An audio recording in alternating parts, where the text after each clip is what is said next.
Well, hello out there, all of you beautiful, nobody, knob-licking, crazy, just wild men and women.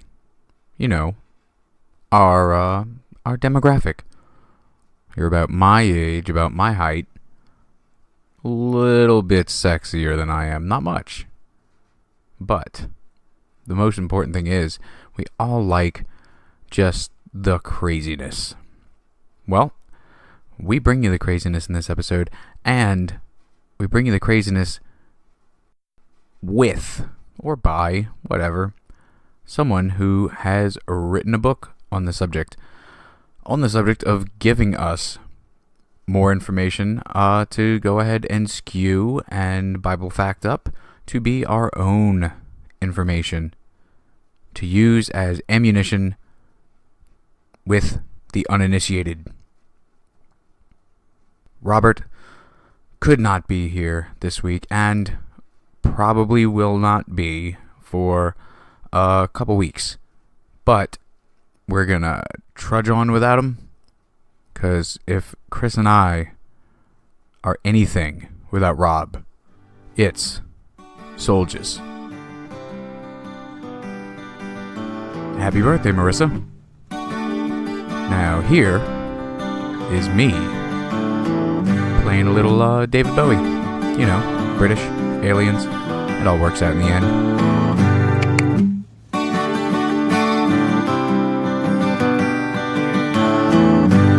Ziggy played guitar, jamming good with Weird and Gilly, and the spiders from Mars. He played it left hand, but made it too far.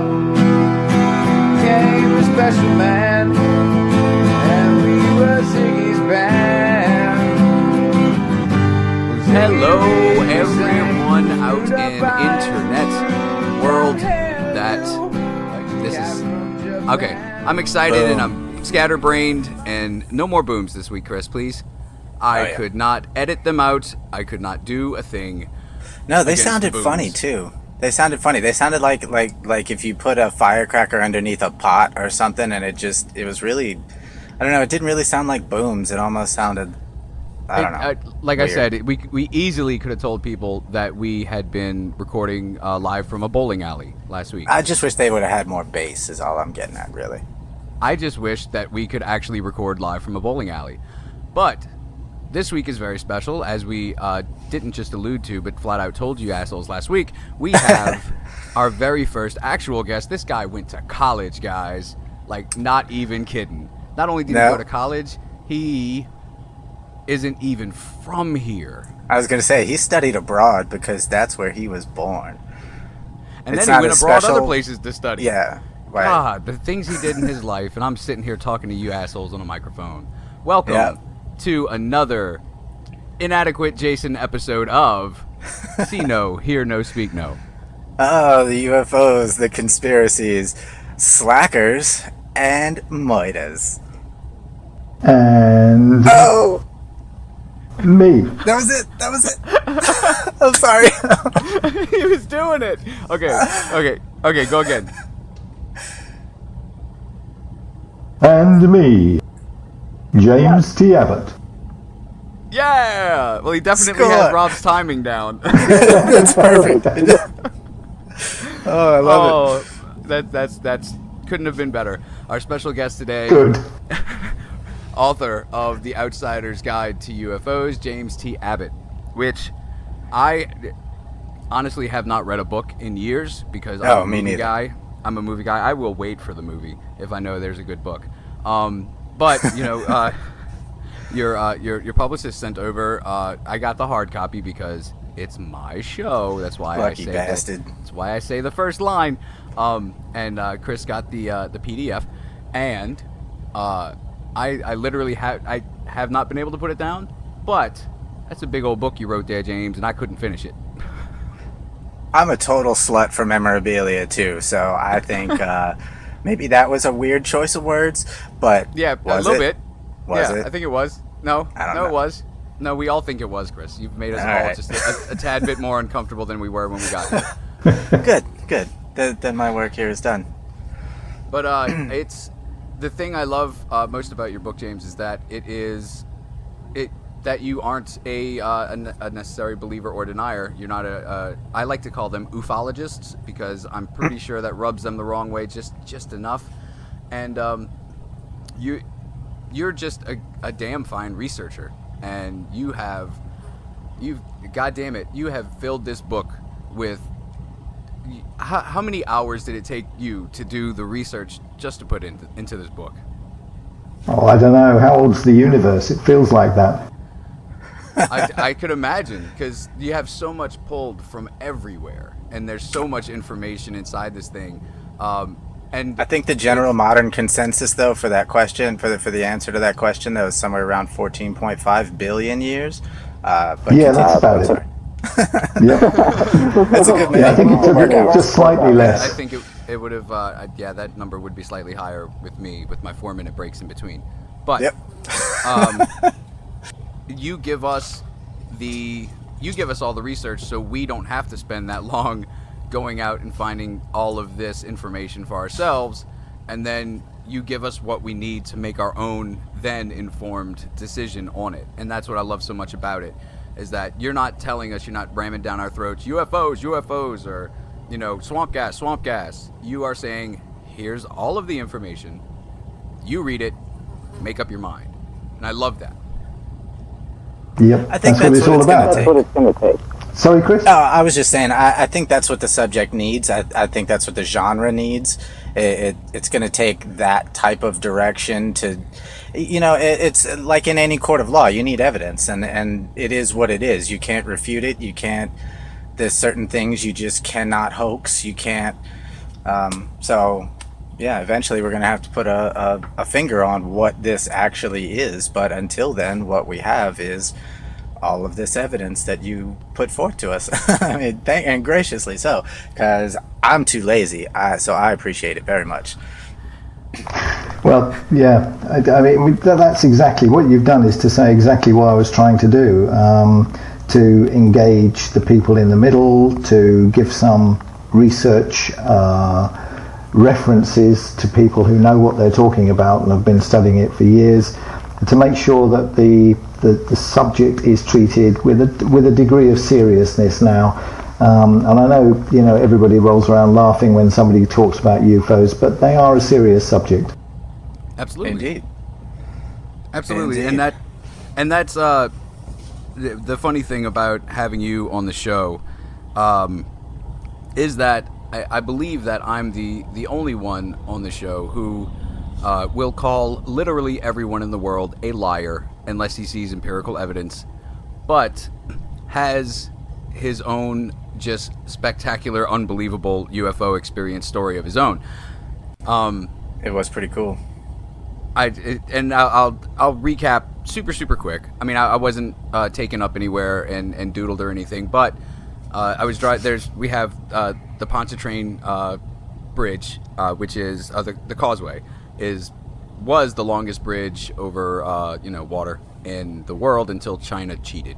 But I was driving one late night home from my brother's house over there to my home, and there was this object just hanging in the sky about halfway across the bridge. It was your wedge-shaped triangle. It had 3 lights on each side under it and a strip of lights on the back. Completely silent. Sat there. I was one of 2 cars on the bridge. When I was getting off the bridge the other side, they had the other way's traffic completely blocked off by about 10 cop cars and a bunch of barricades, and they closed the bridge behind me. Never heard a thing about it anywhere on the news or anything else, what it could have been or what could have happened, and it was just very eerie. And I know what I saw, but if I were telling me this story, I would call me a liar. And it's not that I don't believe, because I absolutely do believe, and I know I believe what I saw, but it's still the fact that it's so unbelievable. Yeah, but that's exactly what other people say as well, Jason. It's not it's not you. It's what actually happens during cases like that, because they seem so unreal afterwards. Exactly, because how could I possibly have seen what I think I just saw? Wasn't that the definition of surreal? Is when you know it happened, but it still feels like you've never been through that experience, kind of? It's like you're looking at it from the outside in your own mind? Yep, that's right. How high was this thing, Chris? Oh, that was Jason's story. I'm sorry. Sorry, Jason. Yeah. I mean, I'm a terrible judge of distance and time usually, but it was close enough to where I could see that it was blacker than the night sky that it sat in. I could clearly make out the shape of it. I could tell that it didn't move, it didn't wobble, it didn't waver, it didn't forward, back, left, right, up or down. It sat there, and but I mean, it was somewhere between 10 feet and 10 billion feet, I guess. Yeah.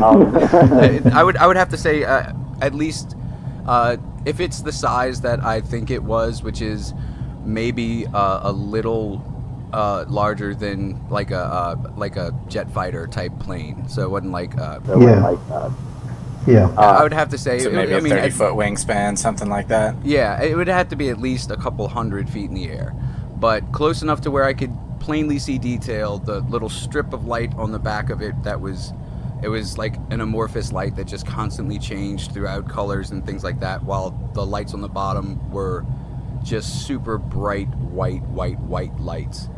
And yeah, it was crazy. Were they blindingly white? They weren't exactly blindingly white. They would have been, I think, if I would have been directly under it, but it was slightly off to the left of the bridge. So it was weird because they had these bright lights, but they didn't seem to illuminate any light. They didn't seem to light up anything under it. That's exactly what my next question was going to be. Did they illuminate anything? And you're saying no. That's again a real common thing for people to say. See, now you're giving me chills because now I'm like, holy shit! Like this is because I didn't tell any. I called my mom. Tell them about your mom's side of it. Yeah. Yeah, I called my mom while I was on the bridge, and it was late, so she was freaking out. Like, what's wrong? What's wrong? I'm like, I just needed to be on the phone with someone while I'm looking at this thing, and I'm telling her about it. And she's like, well, why don't you stop? I was like, no, I'm on the causeway. Like, people drive 75 in the dark on this thing. I'm not. But I rolled down my window. I'm driving by, and there's not a sound but the wind going past me. And I'm explaining the way it looks to her, everything. She had me draw it when I got home. And she works at the Army Corps, and she works with some people who have worked in the Air Force and at NASA, and showed them this and explained my whole story to them. And one guy in particular said that, you know, we have planes that will hover. We have planes that are next to silent, but he would have heard some kind of engine noise, and it would not have it because it looked like it was sitting completely stationary. It looked like it was suspended from a solid rod from the sky. That's how still it was. And so he's like, yeah, I don't know what your son saw, flat out. And this is a guy that just 2 years earlier, you know, was building spaceships for NASA. So yeah, I mean, what you've just described, I think I could probably give you 10, 15, 20 examples of very similar things, you know, ranging from Australia to Belgium to the United Kingdom, the Hudson Valley incidents back in the 80s. You know, what you've just described, I think all of those people would recognize. wow. So there's a worldwide support group for you. I don't want to meet any of them. They probably don't take a lot of baths. I'm just kidding. I'm just kidding. That's another thing that everybody says. It does worry them when they see these things. It's quite worrying. There was a policeman in Manchester about 2 years ago who saw something very, very similar, and he said it changed his whole life. He had not even thought about anything outside his current experience. But although he didn't know what it was, he knew damn well it wasn't an aircraft, it wasn't a helicopter, and it certainly was something that was hanging there in the sky with lights on it. Right. It's so amazing to me personally. Now, I'm not gonna veer off too far into this, but for me, I find myself doing, since I'm by myself a lot of the time, I find myself doing these introspective questionnaires and you know, trying to figure out how and why I react to certain things certain ways and yada yada yada. And you know, it continues to prove to me that you have this conscious as well as subconscious mind that you can't control certain things and the way you react to certain things, even if you can logically understand what is happening. And that sort of thing, you know, when you see something that you've never imagined before being true, and you know that what you saw really happened, but that feeling, that life-changing, and really a lot of those religious people that have had those types of experiences with their so-called angels or whatever they want to call it, it's the same sort of life-changing, wash over you, oh my God, everything is different now experience. And I think that because I'm actually a believer, although I love evidence, scientific, measurable evidence, I am still a believer, and I've had my own experiences, as has my mom and several members of my family and such.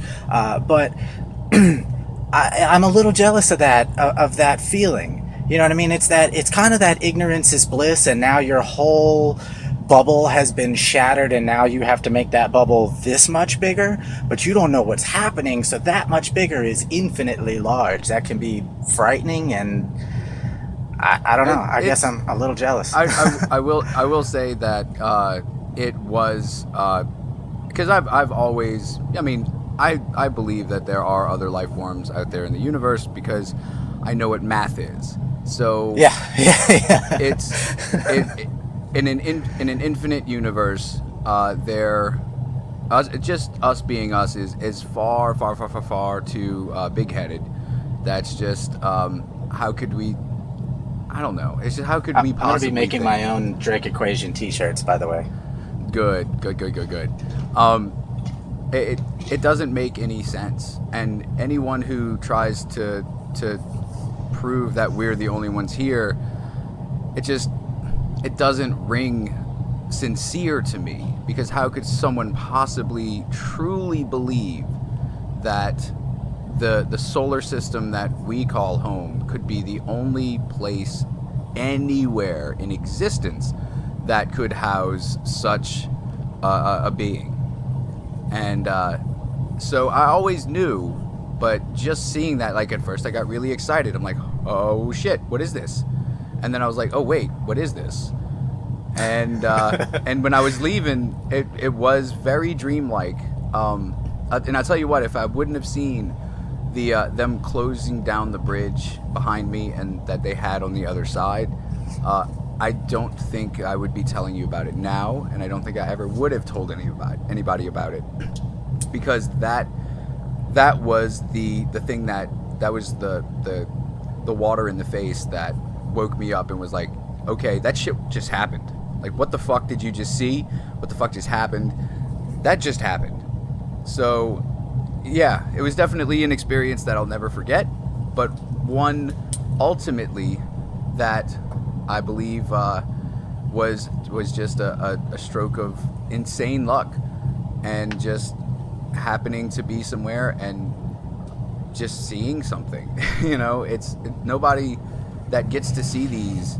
You know, I'm not rich, I'm not famous, I'm not well liked by my peers, but I got to see a motherfucking UFO, and you didn't. Nah.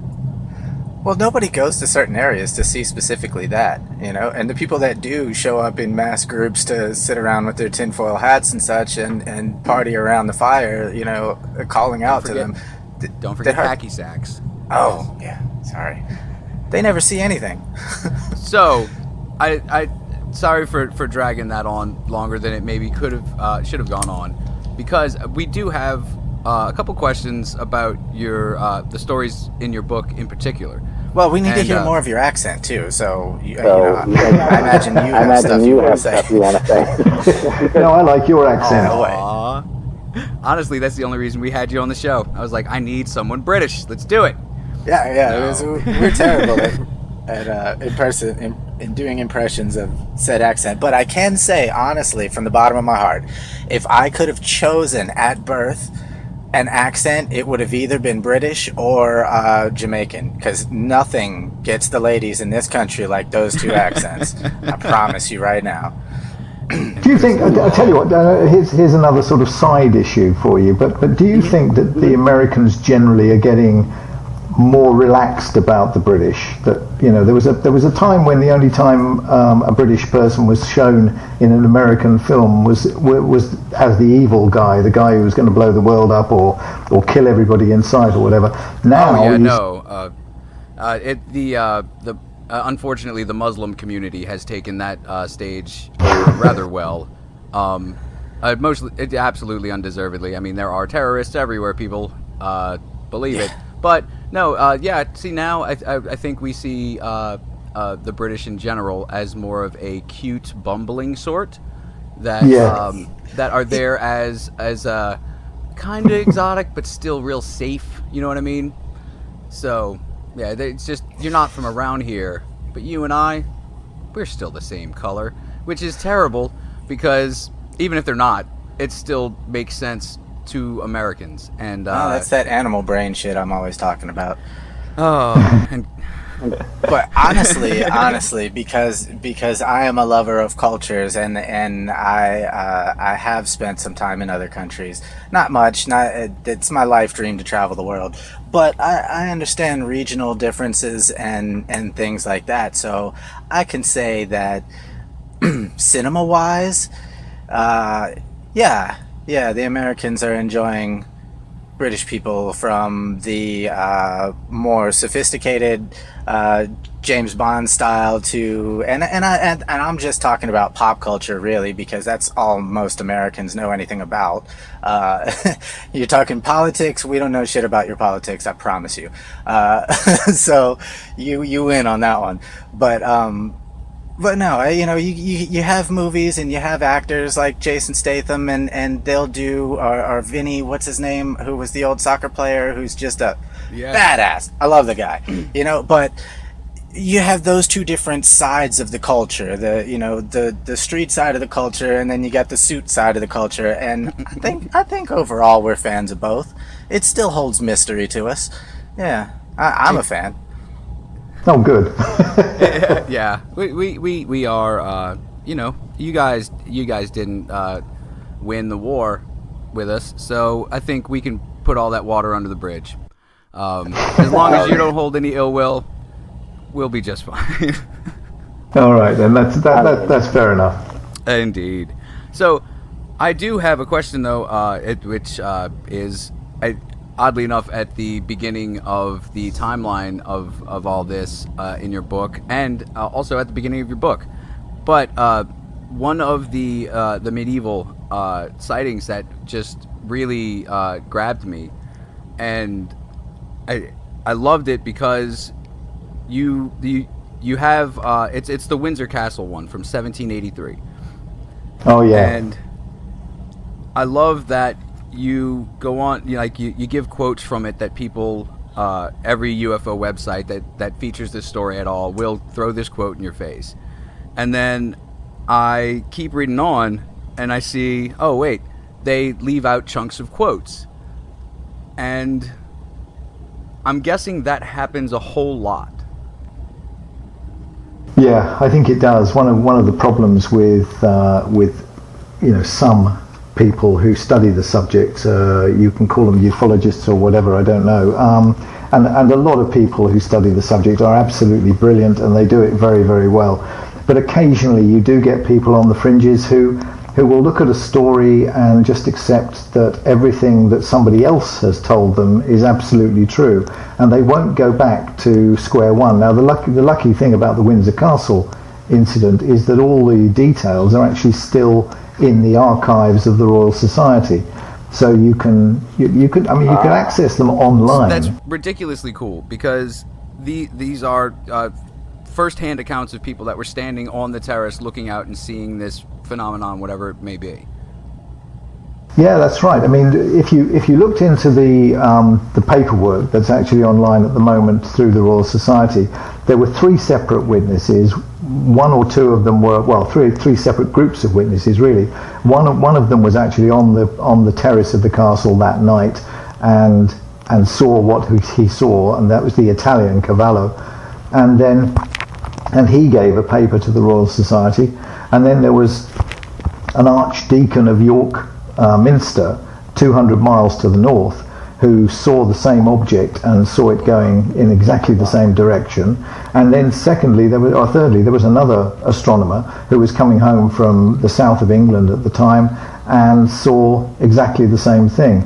So, that thing was definitely a bolide. It was a meteorite that just exploded.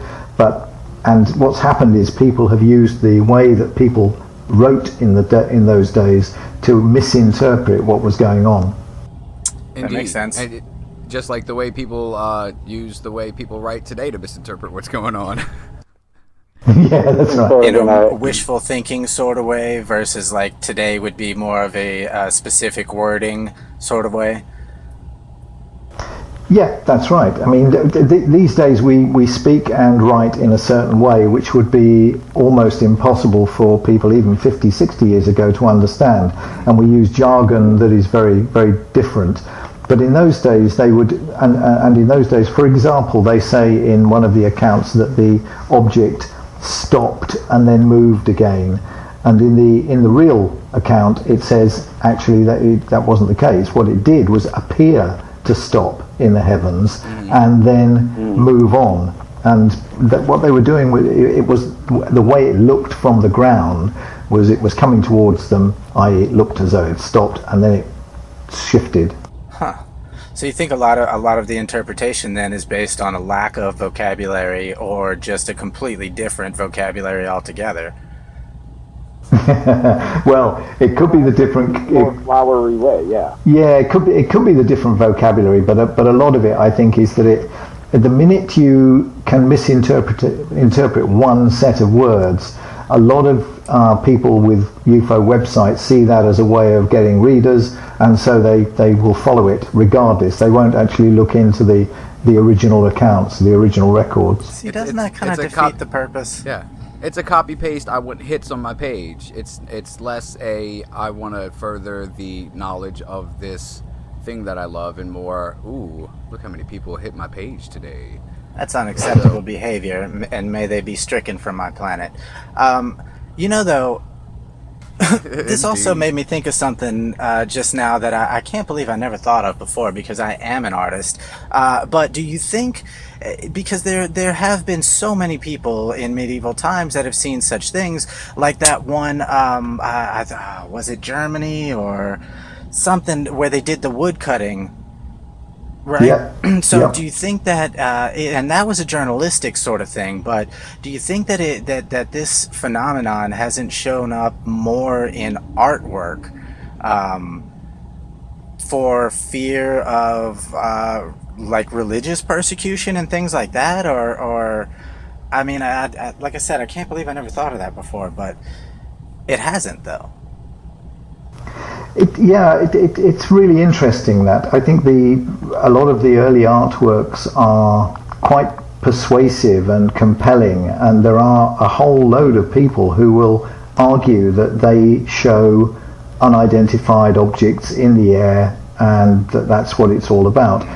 The problem is it's like, if you're trying to interpret things, for example, if we go 2,000 years into the future and we're sitting around and somebody brings in something they've just found in an old museum covered in dust, and it's a Picasso, and one guy says to the other, hey, how on earth did they get on looking like that? And I think it's the same thing. What we do is we tend to interpret images from the past in our own our own framework of rationality, and that's not necessarily the way they were doing them at the time. So the Nuremberg and the Basel paintings appear to show. That's what it was. Yeah, they appear to show things in the sky, blobs in the sky and things, and they called it a battle even at the time. And it could have been, but one of the words you have to avoid, I think, in studying this subject is the word could, unless you preface it with, this is speculation here. It could have been meteors that they were illustrating. For example, meteors falling fairly fast. I think when was it in the 18th century? A meteor shower fell in France. It was something like 1,500 meteors fell in one day. Wow. Good Lord. Now, if that had happened in Nuremberg or in Basel in Switzerland, the answer would have been to draw them as balls in the sky falling. So maybe they were drawing those. Maybe it wasn't UFOs at all. Entirely possible. All I do know is that it took a lot of work to report that and to carve that into, wood and then reproduce it. So whatever it was that they saw was pretty compelling. Yeah, and as you said, you said that it was possibly a religious thing, and I think sometimes we forget that ancient or older civilizations than ours interpreted a lot of things that happened in a religious way. So, for example, I mean, I'm playing devil's advocate now and saying, this might have been a meteor shower. But if it was a meteor shower, that could have been interpreted as an act of God, as something, sending a message to mankind. So it would have been worth carving into a piece of wood. And that's exactly what I was. That's what I was just thinking. Is the religious aspect of it, and the fact that back then there were, of course, intellectual outliers of every sort of school of thought, but the fact that for the most part, most of Europe was very, very, very super into God and such. So you see something like that back then, you think, battle of heavenly angels coming down to save us and whatnot, and or destroy. So it, because I know in a lot of old religious paintings and things like that, they do have the little thing in the sky in the background. But I also know that some of the stuff that they were painting was either from thousands and thousands of years before they were alive, or just completely made up because. So it's hard for me, especially with that. That's why I think the stories that we're talking about right now are so enrapturing, is because they had the eyewitness there. It wasn't a story passed down for hundreds, if not thousands of years, and then really fleshed out and put out into the world. People were there, they saw it. This is what they think they saw. This is kind of what it looked like. What was it? But to attribute that to a religious higher power back then, I don't think I'd be mistaken in saying that would have been the norm. Yeah, classic train of thought, for sure. Especially when the commoners versus the upper class were the numbers themselves were so vastly opposite each other that, the commoners didn't have the knowledge, didn't have the vocabulary, didn't have the any of that to describe what they saw versus what a rich person would have been privy to, So, I mean, all of that has to be taken into account. And that's one of the things that I was going to add, was that with the religious thing, I realize that mankind and civilization goes back thousands of years, but I always think about, for some reason, when I think about religious persecution, I always think about the Inquisition, and the fact that nowadays in our generations, these last few generations, it has changed dramatically by the decade. You know what I mean? And that never used to happen before, as there was a certain time when shit didn't change for hundreds of years, sometimes thousands of years. Everything was the same. So generations upon generations lived and died by the exact same rules and all the same stuff. And the Inquisition went on for almost 500 years.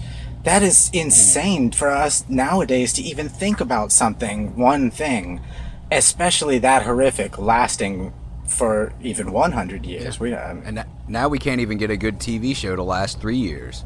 Right? I mean, So, yeah, that's religious persecution and fear of such things, I imagine, was quite a deterrence of certain artists doing exactly the types of pieces that they may have wanted to, you know. Indeed. I could be wrong. Indeed. So yeah, no, I don't think you are wrong. I think that's exactly what happened. I mean, after all, if you value your skin in those days, then you tend to follow you follow the rules and stick by the prescribed way of looking at things. And even if you've seen a UFO over a bridge, as Jason did, you certainly don't paint it. Exactly. Right. I mean, I had to come home and self-flagellate like the second I got here and just really give it to myself and tell God that I was sorry for what I saw because I knew that it was His glory. But then he and I got cool. We're cool now. He comes to my house every once in a while. He's got okay pot. Yeah. So Sunday crawfish, bro. Chris, I think it's your turn for a question for Mr. Abbott. Right. Well, okay. Because I like Chris's questions. Because Chris is the UFO guy, and he's the one that knows all the stuff about the UFO. Like you and Chris would A, get along famously, B, hate each other's guts, C, get along just as well right after that part. No, I would never hate anybody's guts. I'm a little jealous of your gung-ho-ness about your research, because I wish I could do such things, and it really comes down to my subconscious mind is even lazier than my conscious mind. So, yeah, I only make it so far.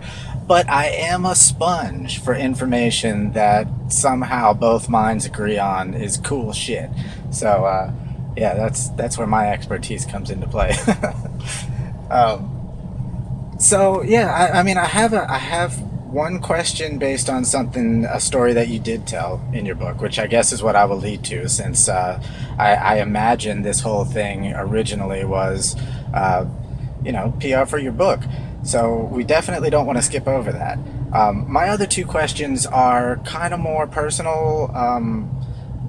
So anyway, we'll get to that later. So first question: where's your house? What's your social security number? No, not that kind of personal. Personal card. For me. Okay.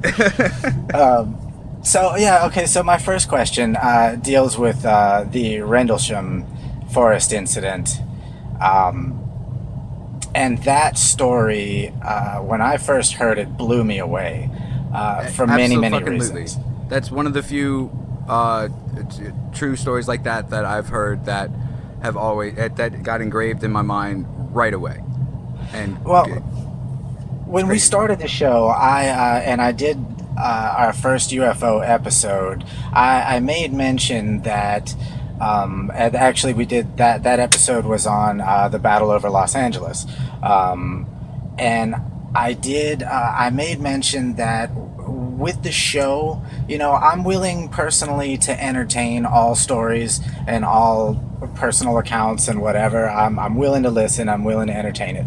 However, as far as the show's concerned, I only want to tell the stories that have credible people talking. Like, not just your Joe Schmo, I saw something in the air, but somebody who's either trained to know what they're talking about with the vocabulary to properly describe what they saw, and or actual like CE2 physical evidence. And the Rendlesham Forest just blew me away because there's so much of both. And so I suppose my question, so that we don't get too far into it, we want people to actually know the story for themselves, unless you have specific things to say. Excuse me. Wow. My question is, as far as which one was it? Burroughs or Peniston? I think it was Peniston that touched it, and he was flooded with all that information, some of which was, I believe, 12 pages worth of binary code. Now the size of the page obviously matters. You know, if we're talking about a little pocket notebook, I don't think he brought a 5-star binder with him. It was a Lisa Frank Trapper Keeper, and we all fucking know it. Right. He was rocking it. He loved his neon colors, neon unicorns. So yeah, either way, 12 pages is a lot of ones and zeros. What do you think about that? And I mean, for anyone to keep such things in their head for, I can't, now see, that's the one thing I never remember is how long was it after that incident? Because I know it wasn't immediate that he went and wrote down that 12 pages, because once he did, it stopped, and he forgot it. So what, how possible do you think that is? Not only for 12, well, yeah, see, okay. That's where my mind goes. Yeah, I really don't know. The thing about Rendlesham is that, like Roswell, it's now getting mired in claim and counterclaim and stories and this, you know, who said that and who said something else. And David Clarke's been in the frame just recently, going back on that. But the thing about Penniston is that you could write Rendlesham off as a total fraud if you believe that those 3 guys who went out that night as a security patrol were just bored GIs living in one of the worst areas of the world to spend Christmas in. East Anglia is extremely cold at Christmas time. There's not so much snow, but the wind will cut you in half. Oh, we get that here in New Orleans, I'll tell you that. Yeah, I doubt it's ever that cold. But my Christmas season was actually -27 this year, and I was driving a big truck in that. Where was that? I believe that was Wisconsin. Oh, there it is. Yeah, well, it would be, wouldn't it? It was brutal. Sorry.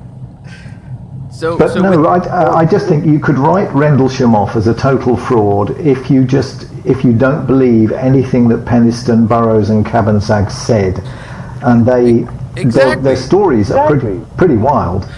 That's what I say to Chris whenever he brings anything up is, but what if they're all liars? Well, if you write them off, how could you write off the personal memos of Colonel Holt the very next night? No, I'm not writing him off at all, because I think what I'm saying is a lot of people write it off because they see it as 3 guys going out on a Christmas, well, it's Boxing Day evening when it was really cold, so they're having a bit of fun, saw something in the forest and decided to liven up a very, very boring evening. So you could write it off as that. But some of the things they say and some of the things that are reported back are so compelling that you have to believe that there was something there. People did see lights in the forest, and that was before the guys went out to have a look at it. Penniston did get close to it because Burroughs says, he and Cabansag hid in the bushes basically, but while Penniston was doing that. And he did apparently touch it and get what apparently are messages. But, you have to, because we can't understand what was happening, we can't interpret it properly. But then, and this is what makes Rendlesham the real story, I guess, is, a day or so later, Charles Holt has his evening interrupted, gets a huge gang of people out and goes out into the forest. And he did not want to do that. It was very clear, and everything he's said since is that he did not want to do it. He was nice and warm and snug at a nice Christmas party, and he gets sent out by the base commander, who then stabs him in the back, basically. Nowadays, Ted Conrad has basically said that he was out of order. He was. Oh, wow. I didn't know that. Yeah, well, this is David Clarke's interview with Ted Conrad, who is now retired. And Conrad said, and it's a pretty near a quote, he said, Holt should be ashamed of himself for accusing the US and UK governments of covering up something that never happened. Shots fired. Ooh. Those fighting words. Aw, snap.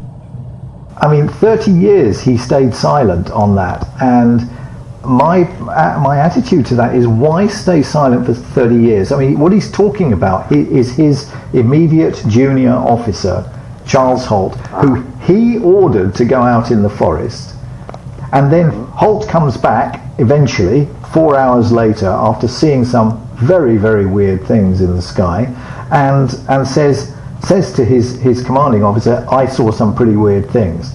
Now, that, for me, was the time when any sensible commanding officer would look at his junior and say, keep that to yourself, that's an order.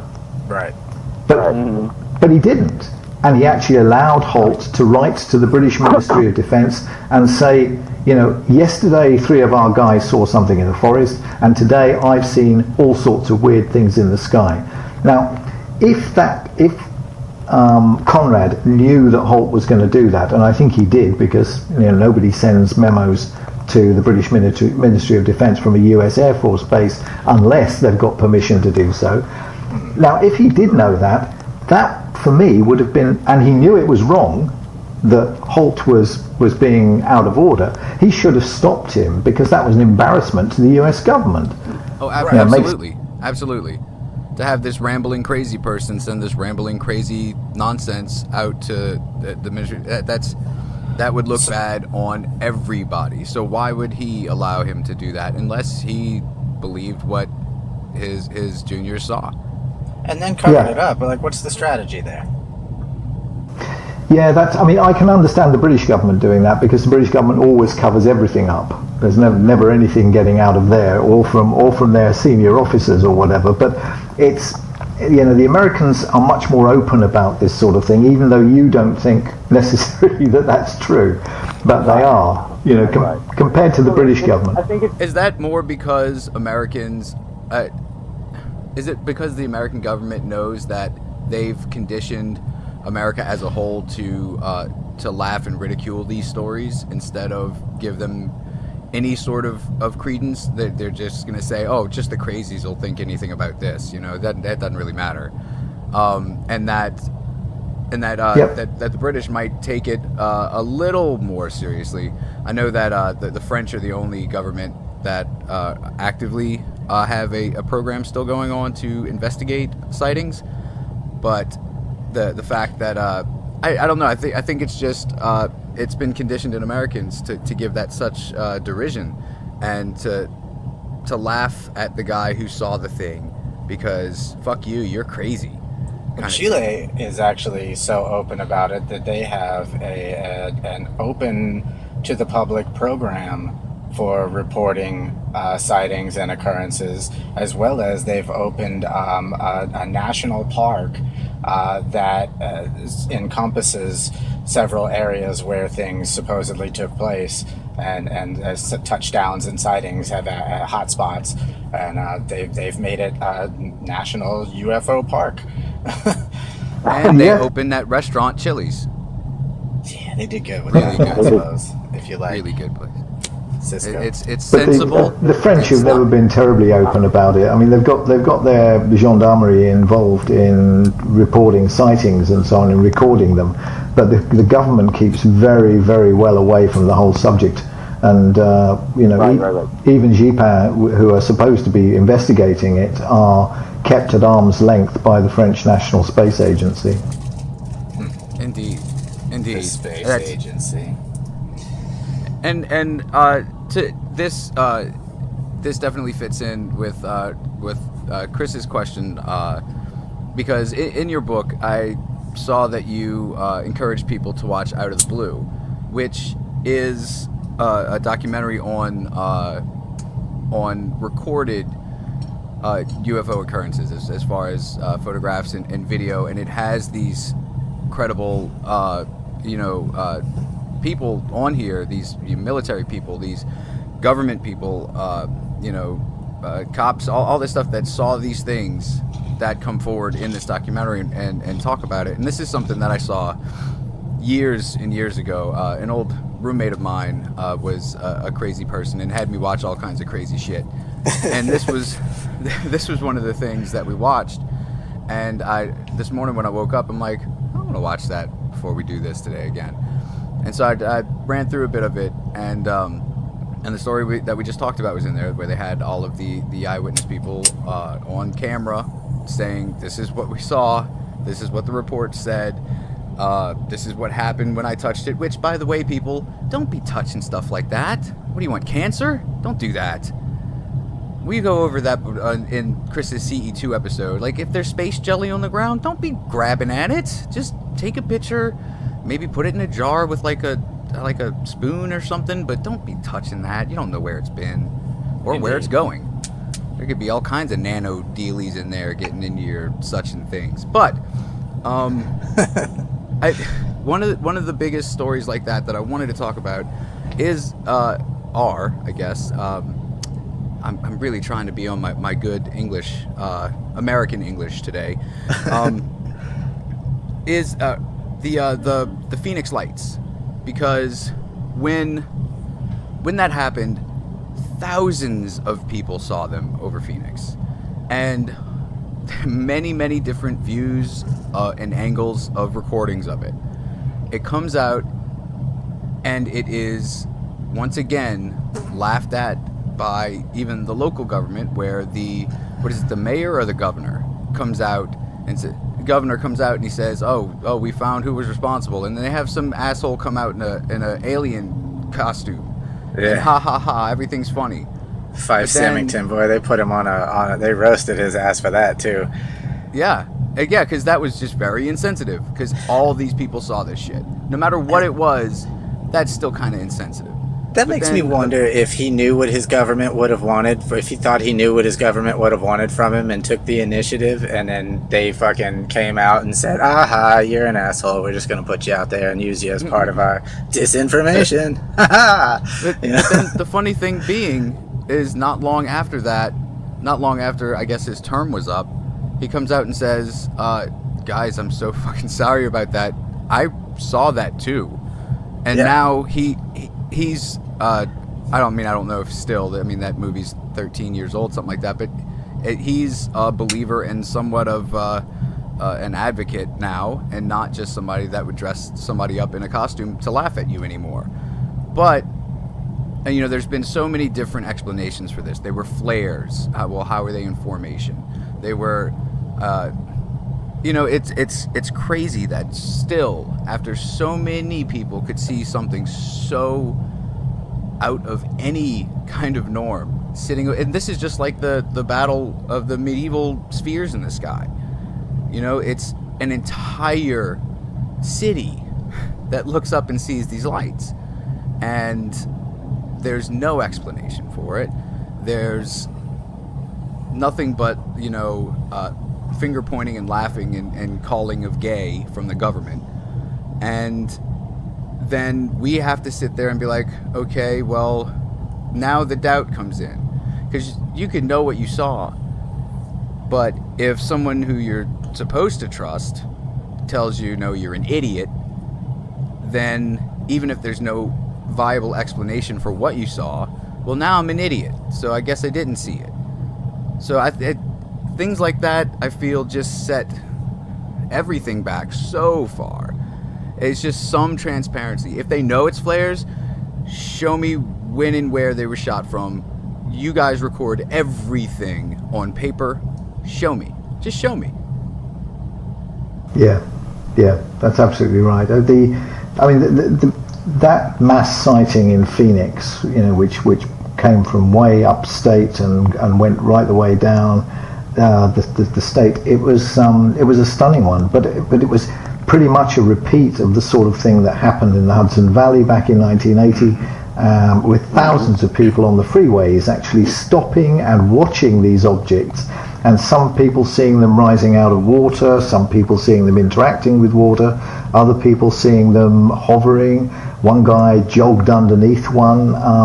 J. Allen Hynek's book gives example after example, and the authorities simply simply blocked it. They said, no, there was nothing there, absolutely not. It was just mass hysteria and the press feeding on a few, nice choice samples.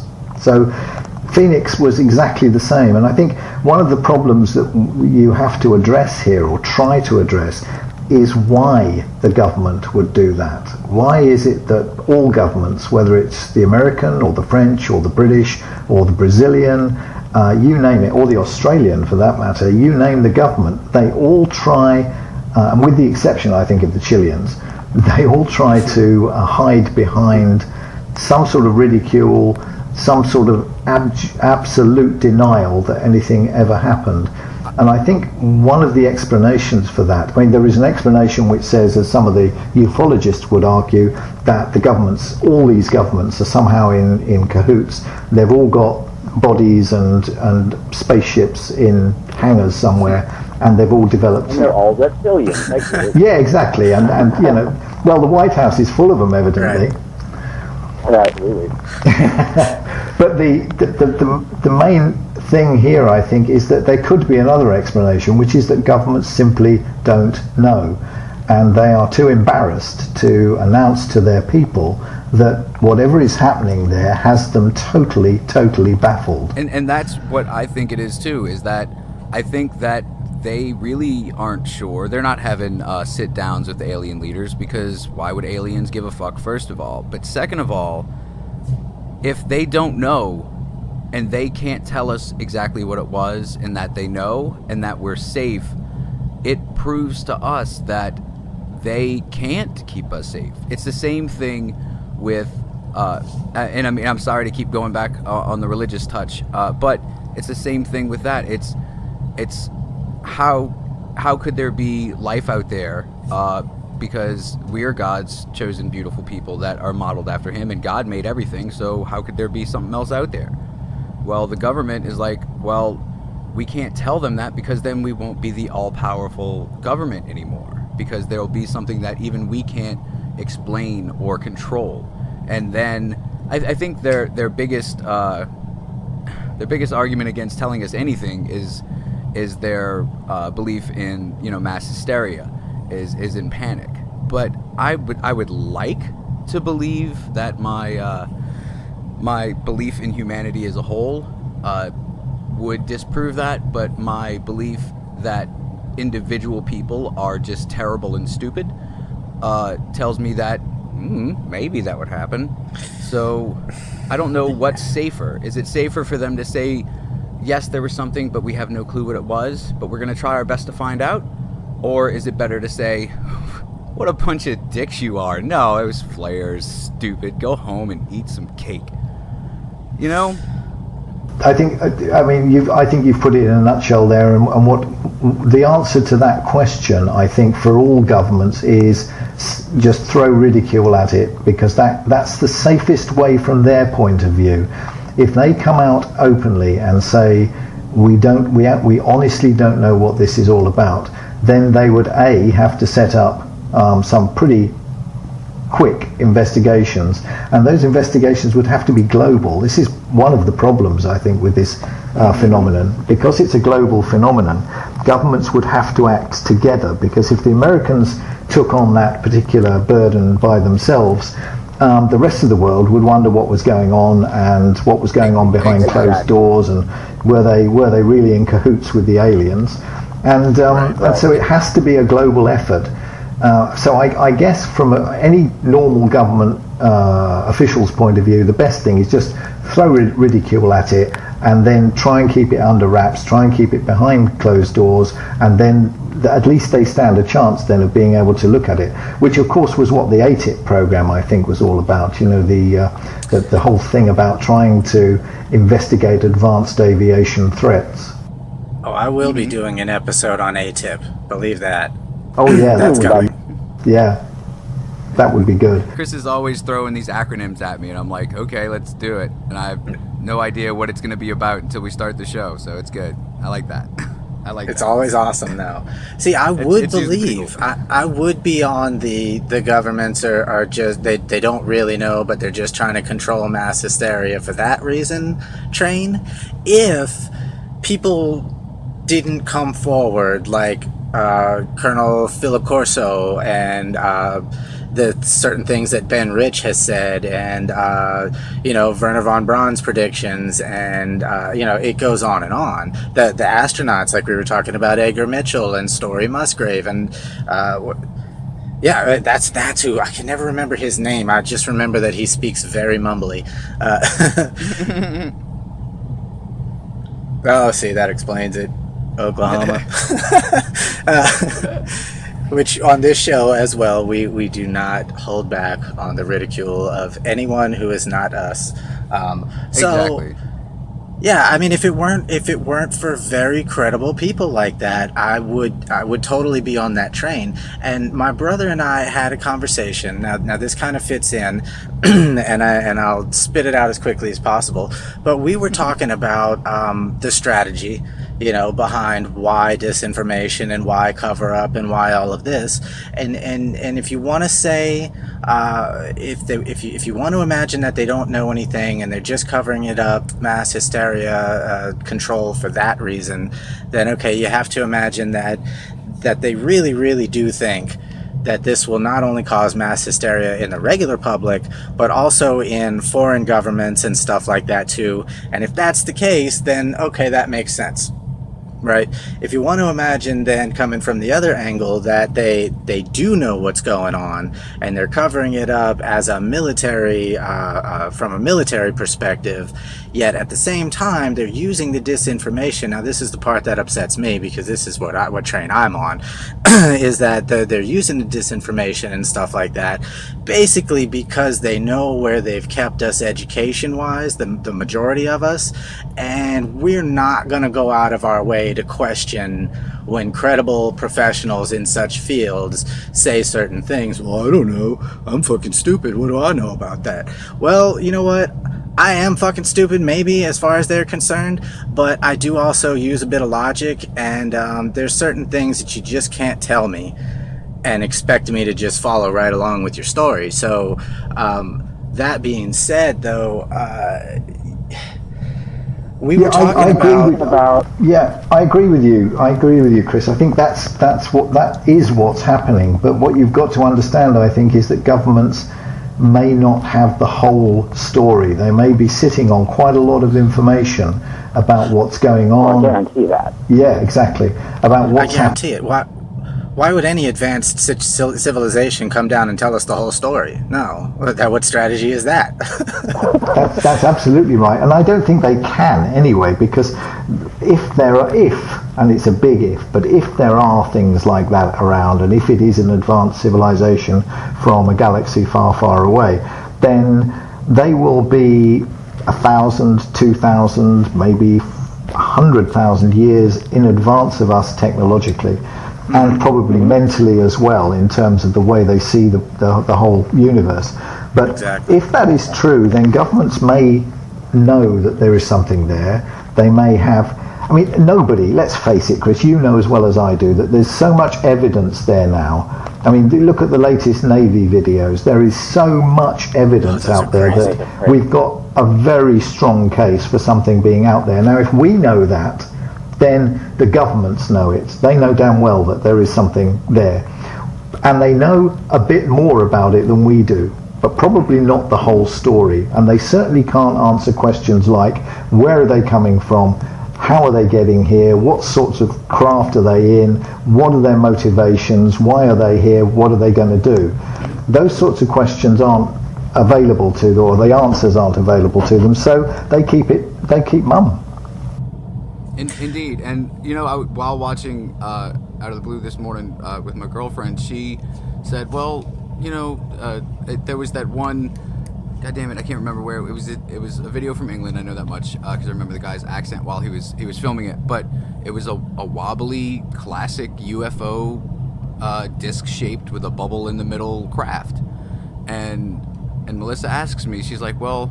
If aliens can get here from wherever in those, like, why don't we just make ships that look like that? I'm like, well, it's not all about that. It's the propulsion. It's what's the engine? What's the drive? Is it even something that our physics understanding can fathom yet?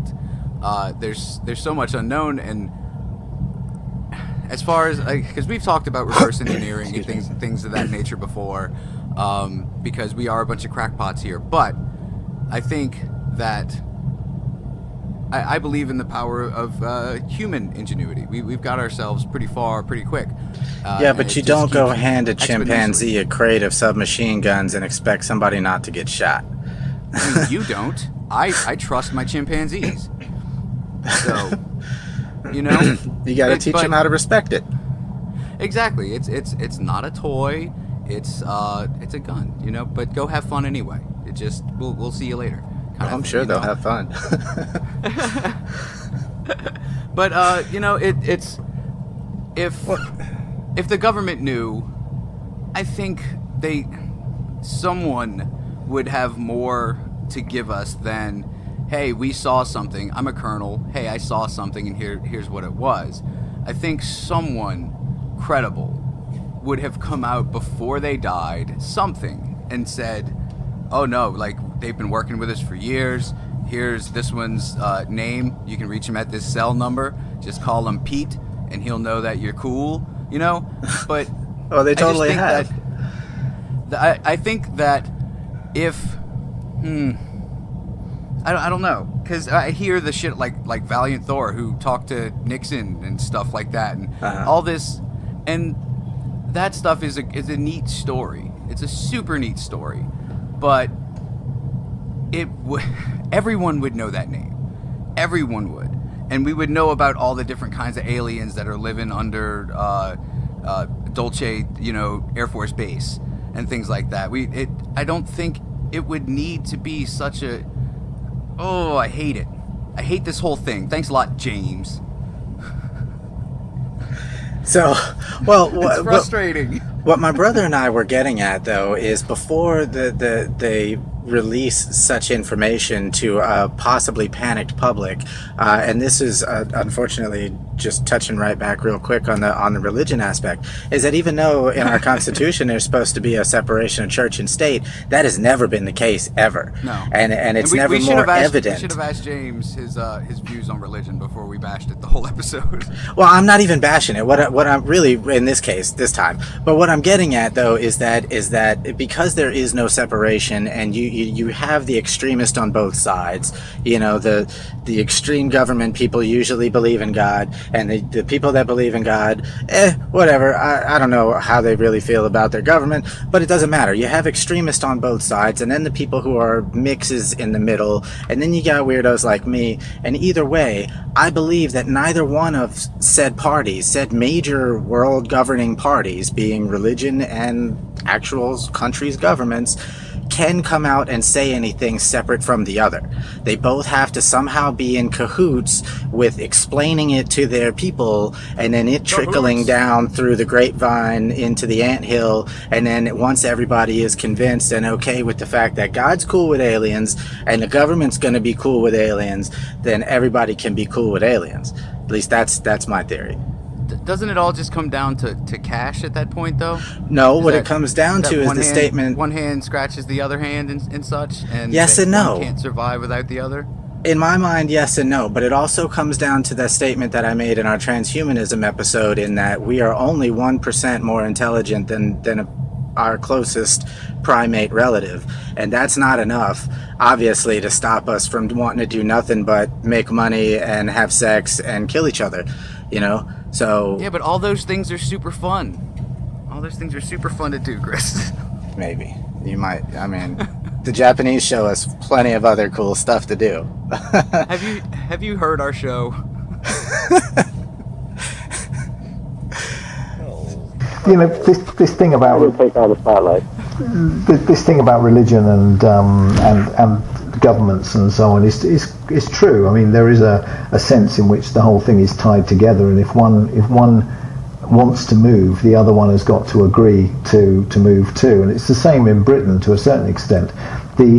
But my problem with all of that is that I don't think they want to move because they can't explain even a tenth of what's going on. I mean, the universe is just such a weird place, and the more we learn, just recently, especially the last 10 years, the weirder it gets. and anything that is about aliens and spaceships and faster than light travel and so on is suddenly becoming a hell of a lot more possible than it used to be.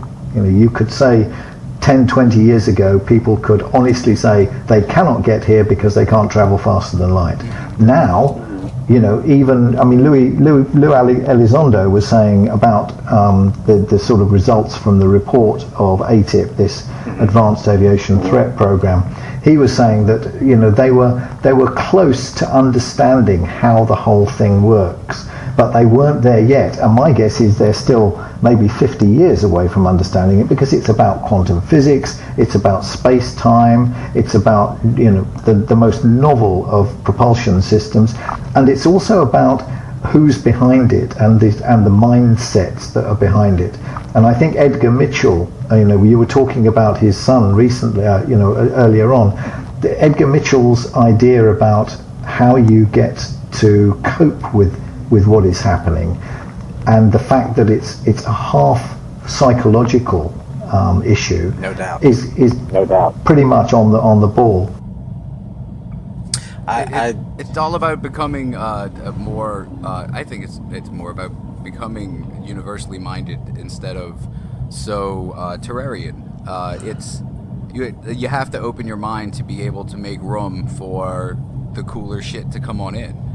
Well, And, that just makes me think too, if they're just going to start slowly leaking it into our curriculum as well as the technology. You know what I mean? The slower sorry, go ahead. Yes. Pretty much. I think that may be happening already. Pretty much. Really? Do you have I don't know. Can you elaborate on it maybe happening already? Yeah, because what you've got, last December you had the Department of Defense release 3 videos, well, one after the other from December onwards. They were stunning pieces of evidence, absolutely stunning. And as far as I know, that's the first time that an American government department, especially the Department of Defense, has released evidence, solid evidence, into the public domain, and not just allowed ufologists to discover it through back doors or whatever and then deride it. Yeah, Now, that makes it sneaky and weird when the weirdos have to go through back channels to find something to make their point. But if the government just puts it out with a big question mark, like, here it is, guys, something, I guess, then I see that. See, and that makes me think that maybe some of the government might be the government I wish and imagine it would be, aside from just paying me to do nothing all day because I'm lazy. Yeah, well, the government is like, the government is just like you and me and like everybody who's out there listening.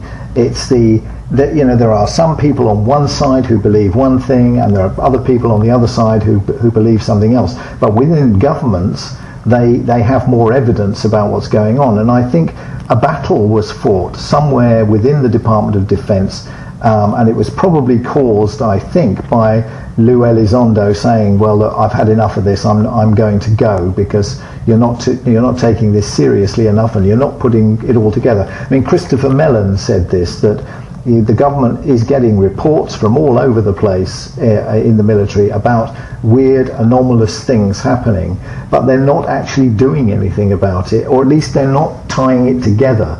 And I think that's where his frustration and Lou Elizondo's frustration is coming from. They want to tie it together. They want it all to be one investigation to get to the bottom of all this. And so they had a rumble. Mm-hmm. I bet those are some heated memos. That's right. Some strong words in there. Yep. Ooh, talking about strong words, just real quick as an aside, I need to know that this part is absolutely true, because I've been telling everybody. Is it true that Foo Fighters, up until the end of the war, just to make it a little cleaner, were referred to as fucking Foo Fighters? Yeah, that's absolutely true, yeah. That makes me so happy. That's hilarious. That's hilarious. Fucking Foo Fighters. Yeah. Foo Fighters. Yeah, fucking Foo Fighters. I mean, the U.S. Air Force, or USAF as it was during the war, used, they were ordinary guys just like you and me and everybody else. Maybe not me.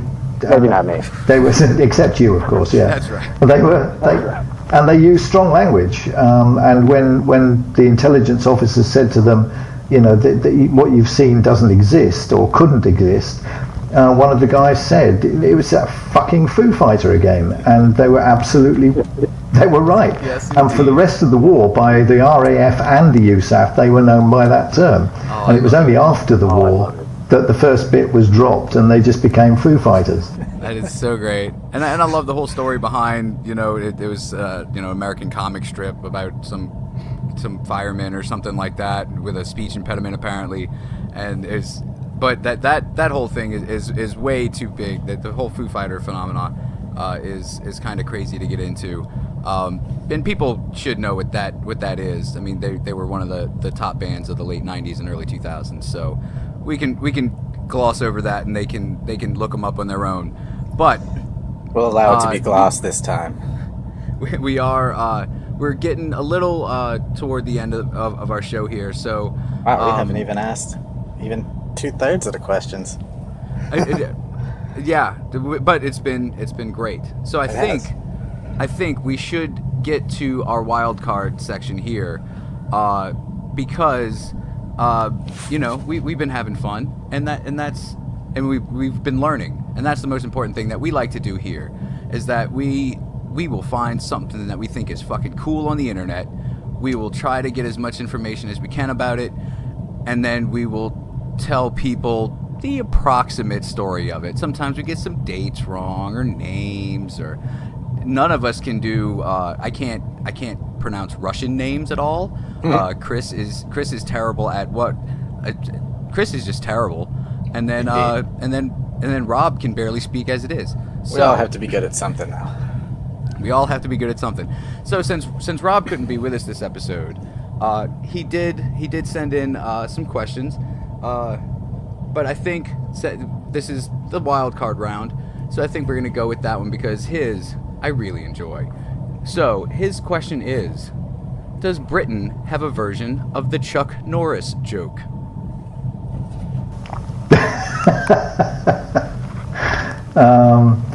I guess it does, but I don't think I watch it. Okay. Well, to clarify, Britain has all sorts of shows, but some of them are good, some of them are bad, and the guys that run them are really looking for the right angles, and they don't really care too much whether they're true or false, but they just entertain. Well, to clarify just the tiniest bit, do you know who Chuck Norris is? He's one of America's most famous martial artists. He is a white cowboy-looking guy with a bushy beard, and as an example of a Chuck Norris joke, what's under Chuck Norris's beard? Another fist. It's just that simple. Chuck Norris jokes are about a badass that's so badass that badass would be afraid of him.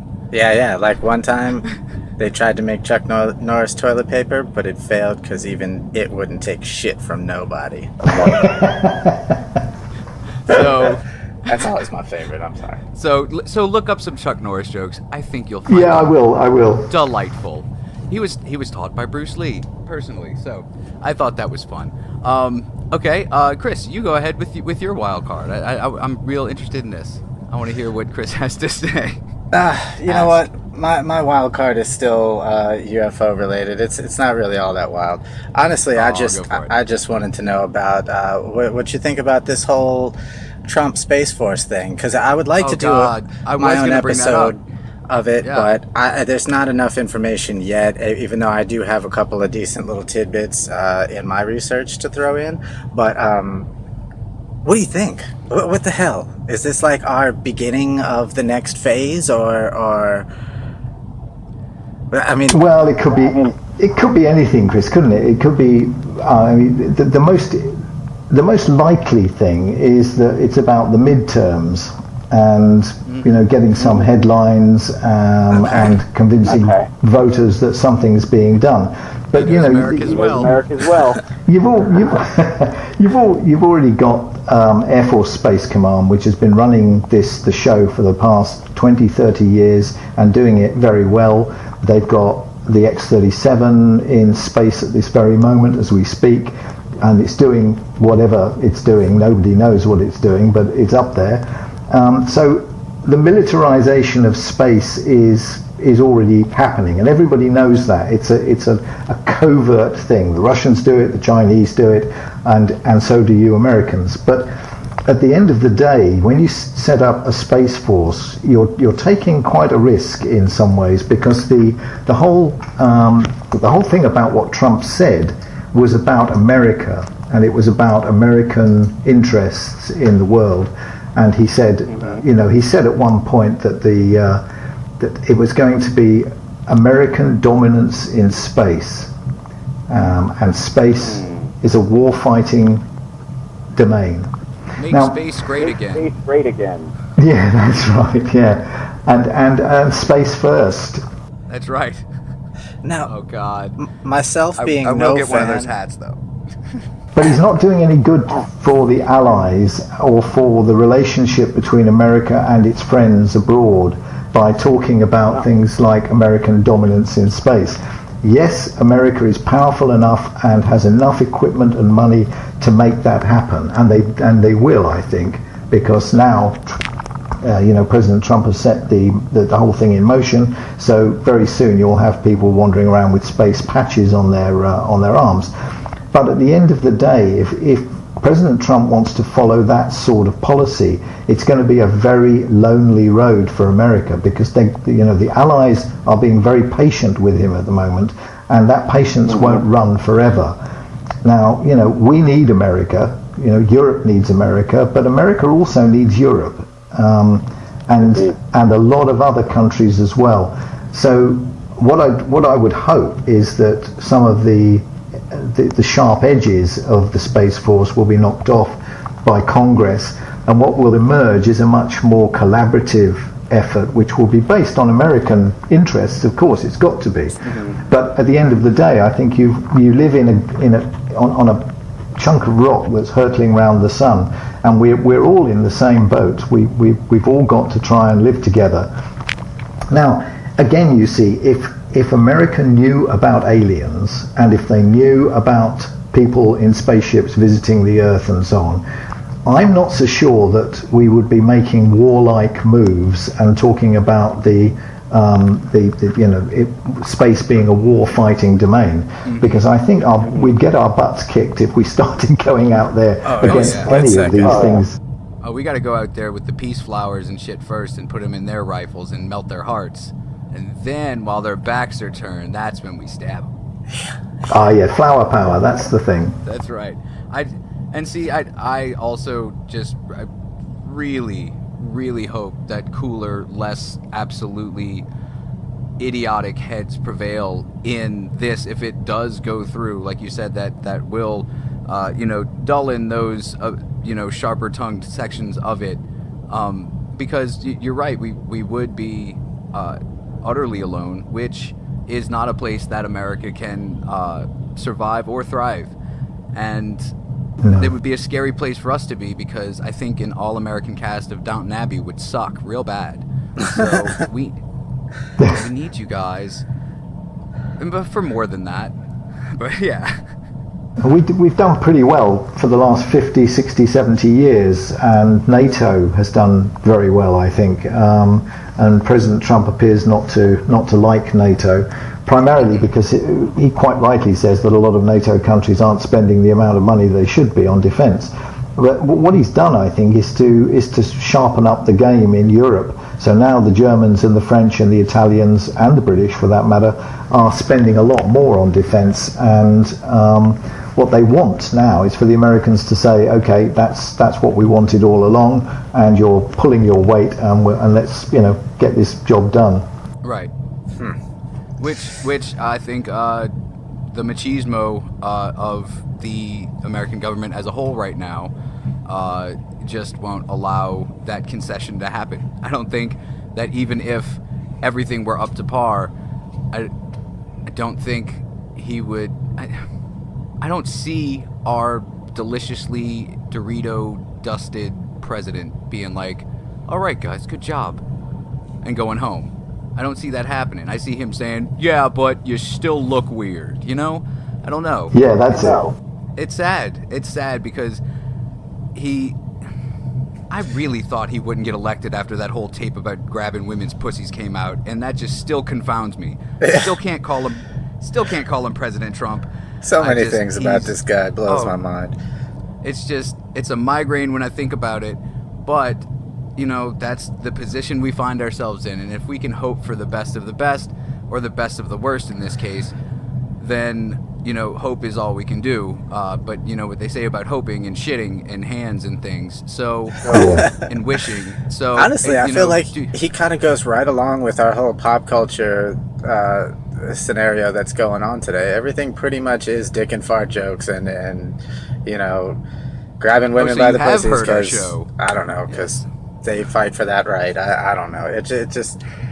It's all comedically relevant and historically relevant right now, but it doesn't help any fucking thing at all. So my first thing to keep, though, the idea of the Space Force away from protecting ourselves from aliens was I immediately thought of, well, I wonder if what they're doing then is trying to build Tesla's death ray up there to be able to just zap whoever they wanted to whenever they wanted to. Yeah, well, don't forget they've been trying to do that for the last 30 years. The Russians and the Chinese have got similar sorts of weapons and similar sorts of ideas, and they won't be far behind. So once space is militarized overtly, which is what the Space Force will do for it, of course, it gives the excuse now to China and Russia to be quite open about the fact that they're going to make space a military warfighting zone. He's invited them to do that. Jesus, and we're just going to have just falling debris warnings every day, and pretty people much crushed by freaking lasers and such, freaking laser beams, man. You know what, though? I would like to be at the forefront of the scrap cleanup industry. Yeah, I guess. I'm sure that the government would handily take care of that for you in the beginning. But we have about five minutes left. My question is super quick. But first, I cannot believe we got through an entire episode about UFOs without me doing this to Chris.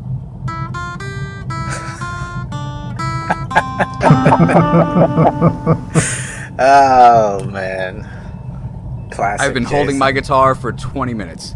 But my wild card question is short and sweet, but it's something I've always really wondered. Is the Queen nice? I bet she's nice. Is the Queen nice? Yeah, she's a lovely woman. She's absolutely gorgeous. And I'm not joking either. I think she's the best thing that happened to this country for a long, long time. She and her family work bloody hard to fulfill a role that's getting more and more impossible with every year that goes by, and they're not terribly well appreciated. I'd much rather have a monarchy that we can control. I mean, that monarchy we've got is 1,000 years old.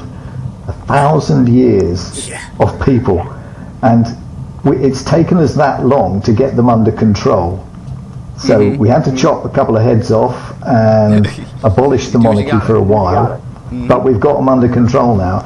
And because they're under control, they're a damn sight better than any presidency, French, German, or American, that a country can have, because they've got all the status but no power.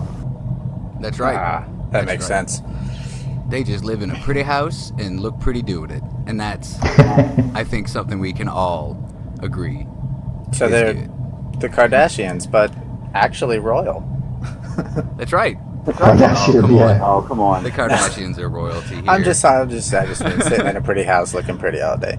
I wasn't referring to the Queen's buns being anything like Kim's. Okay.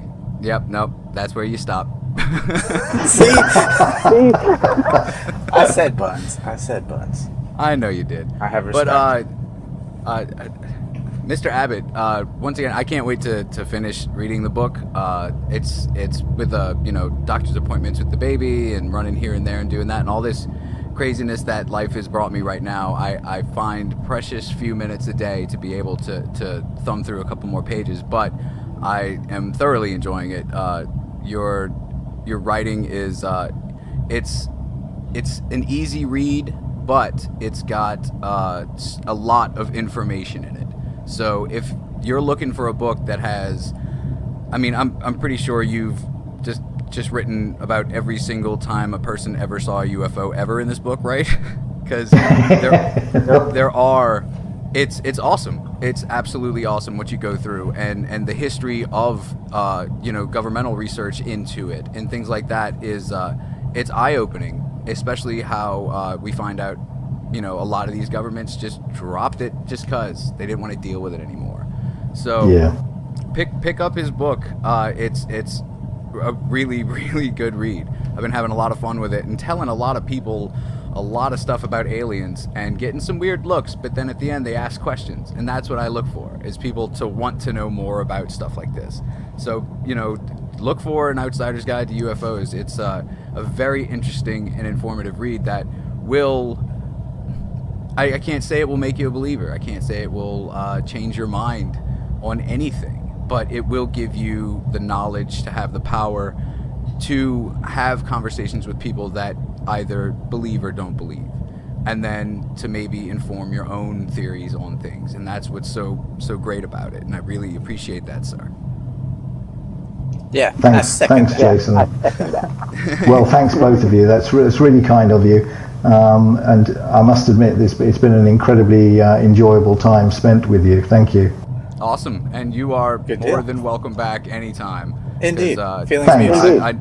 I know that you have much more to say, and believe you me, we have much more to ask. But I think this was a great jumping off point, because we talked about some things that people probably know a little bit about but haven't really heard enough about, and just I hope I get people out there to want to look this stuff up. That's my biggest thing about anything we do. If I'm talking about some depraved Japanese cannibal, or Chris is talking about CE2s, or Rob's talking about Majestic 12, it doesn't matter if you believe it that it happened. I just want you to ask questions about the world that you live in and want to know more about it, because the hunger for knowledge is a beautiful thing. And if we didn't have it, we would be nowhere. I wouldn't be able to be talking to Chris wherever the hell he's at in America. I wouldn't be able to talk to James in England, and we wouldn't be able to do this if people didn't want to know. So, I think you've just listened to a pretty neat little green-tinged, giant-eyed version of See No, Hear No, Speak No. Yes, indeed. The UFOs, conspiracies. I got nothing for this one. And Moitas. And James T. Abbott. Check out his book, people. It's sweet. Good times. And it's time for a countdown, kids. You ready? We go 3 and 2 and 1. Good night. Good night.